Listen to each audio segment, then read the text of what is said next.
Today I will talk about something different.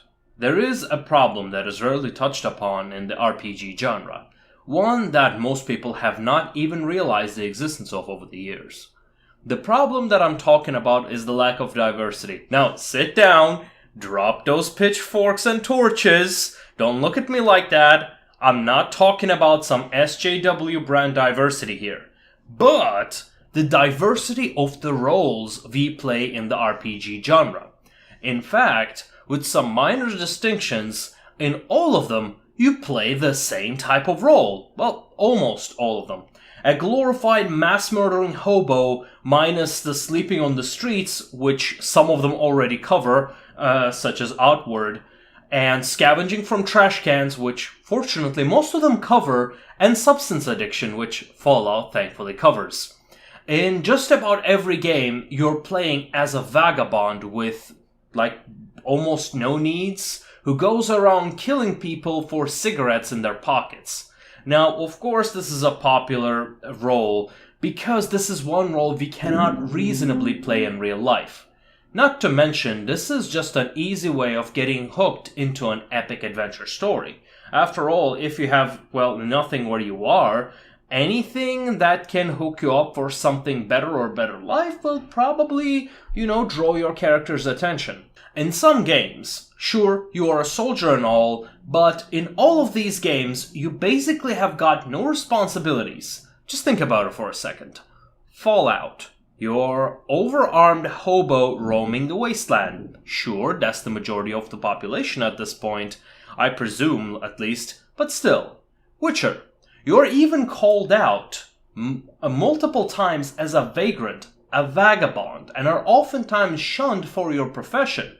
Makes sense, after all, a Witcher comes into town and leaves, and if he has committed some crimes, it would only be found out after he's gone. So, of course, people will suspect Witchers themselves being criminals. Dungeons & Dragons doesn't need any explanation. Vampire the Masquerade doesn't need any explanation at all. Mass Effect, for a commander, Shepard certainly has a loose leash from the get-go. And no one to report to, no responsibilities to fill, no checks to make. Dragon Age, same as before and worse, and this happens in all of the three games. In the first game, you are, basically a mobile murder hobo army. Second game, you are exactly what I have described, and they aren't even hiding it.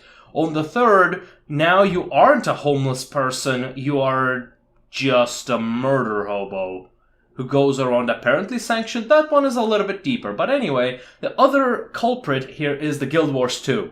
You're basically a superhero who normally would have to deal with a lot of office work and things, and instead goes and fights on the front lines day in and day out. Sure, it would be boring to fill out some paperwork and all, but can we please not be given a military rank and just be let run around as we want?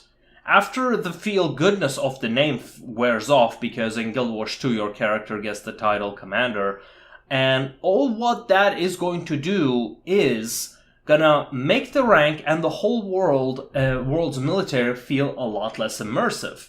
Even more so considering most of my character's income comes from being a merchant, and that's one of the things that was the most celebrated in an old MMO, Star Wars Galaxies. I think this is why the games like Kenshi has made a surge recently. Because sure, yes, you play as a vagabond, but you don't have to. Your goal, if you want to set one up, is to set up a nice house, a business, and sell drugs to people. At least that's what I think you're supposed to be doing. In just about in any other RPG game, this seems to be the case. Now, I would love to sit down and discuss why that is, but to sum it up, it is fun. It's free, and it's easy to have the player engage in the story. But instead, I will show you what happens if you keep all of that freedom and just add a little bit of responsibility and just an actual job.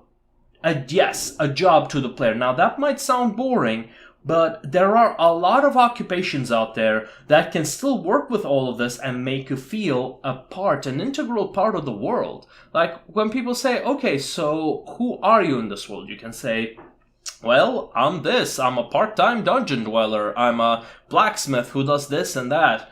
So that just makes sense. So I would like to talk about a game that I played recently that really hit me over the head with this whole idea. Greedfall. In Greedfall, the fact that your character is a diplomat first, an armed killing machine who single-handedly raises the crime rates everywhere he goes, second. This creates such an immersive experience and how the quests in-game reflect your character's role. To some, this may seem restrictive, but I find it hard to suspend my disbelief of my character's actions when all the motivation and responsibility they have is making money and, well, getting stronger. The distinction is deeply woven into the game, and you might ask, why does it matter that our character has job and responsibilities? Simple. Immersion. An actual limitation and guide to our actions. It allows you to overlook a lot of the padding, at least in Greedfall, it allows you to overlook a lot of the padding that the game has to extend playtime. In most games, that padding is just grinding because, well, how do you stop people from progressing without really getting frustrated and give them a sense of accomplishment? Have them kill stuff.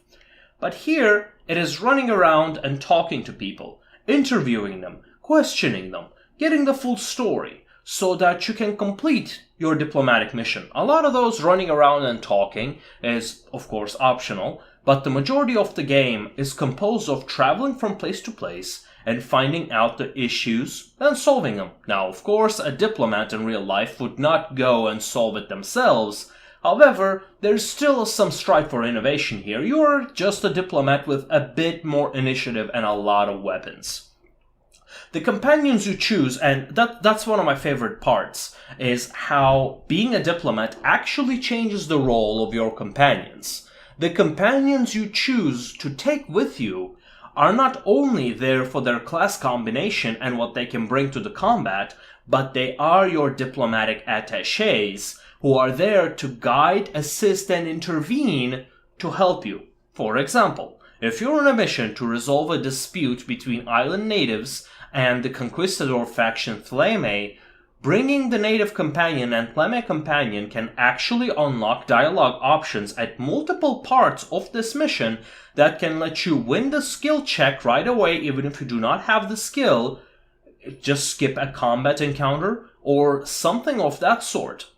Just outright winning. Or, at the very least, their interjections may give you more information onto what you are dealing with.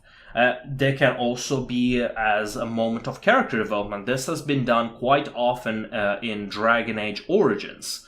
And these interjections and extra information has certainly influenced my decision on a few quests. It is clear that the game will not punish you for not bringing them with you, but you will be rewarded for thinking like a diplomat and not like a mass murderer out of Elder Scrolls. We can also add Elder Scrolls to that list, but I figured it would just be so obvious that I should not even mention it to begin with. In conclusion, I think it's unfortunate that most of what we experience in role-playing games is the adventure archetype, and not something a bit different, more realistic. Sure, making multiple, even non-combat roles available might make the game a bit too complicated though. However, with some clever design, there could be ways that people who gain their currency from non-combat activities can still do combat mission. They could hire mercenaries, they could, pay somebody, they could, just take over another character. It all depends on the context. This is one of the great things that the space RPG games such as Star Sector and Star Traders, and arguably Starpoint Gemini Warlords does, that sets them apart and offers us new experiences. Do you think this is a right assessment, or is the diplomat role just a facade for senseless padding in Greedfall? Or do you have another idea to shake things up?